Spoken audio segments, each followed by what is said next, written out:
why would you want to do this, or how can we do this, is through some new components. So we're going to talk about what the new components are within Azure, IaaS versus PaaS, and how you can utilize those to migrate what you're doing on-prem into Azure.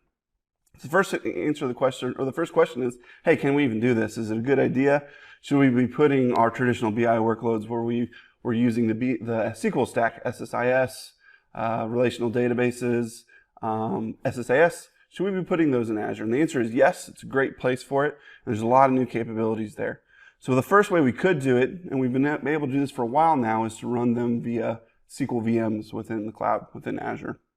So we could spin up a SQL server, had everything there we needed as far as SSIS, analysis services, SQL Server. We can install just like we did on-prem, but run it within the clouds, take advantages of everything you get with an IaaS implementation. But the great news is that now we can actually run all of those components as platform as a service as well. So with SQL Server, we have the opportunity to use Azure SQL Database.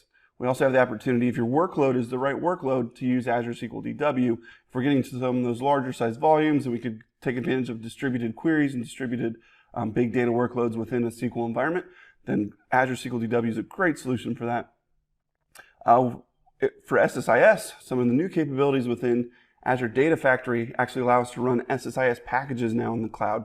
So that was a gap historically, up until recently, where we couldn't run SSIS in the cloud without a VM. Now Microsoft has awesomely fixed that, and we can do that now as a platform without having to manage the server. Basically the target of what we're trying to get to within the cloud by cutting down on those maintenance tasks, all those chores you have to do every day to check things out, check on your servers and patching. We can eliminate that now with platform as a service for SSIS. And then with SSAS, we have Azure Analysis Services. So again, a platform as a service. It works really similarly to what you're used to with a tabular instance of SSAS on-prem. We can deploy our tabular models there and run them all in the cloud. We can orchestrate all these things together in the cloud and take advantages of the platform as a service capabilities that we get there. All this is great news.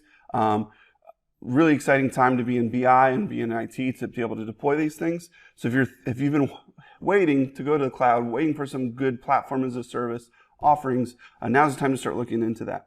And once we get them there too, some of the other things we gain is we can start orchestrating data lakes with this, and we can start putting real-time analytics on top of it, maybe even some advanced analytics.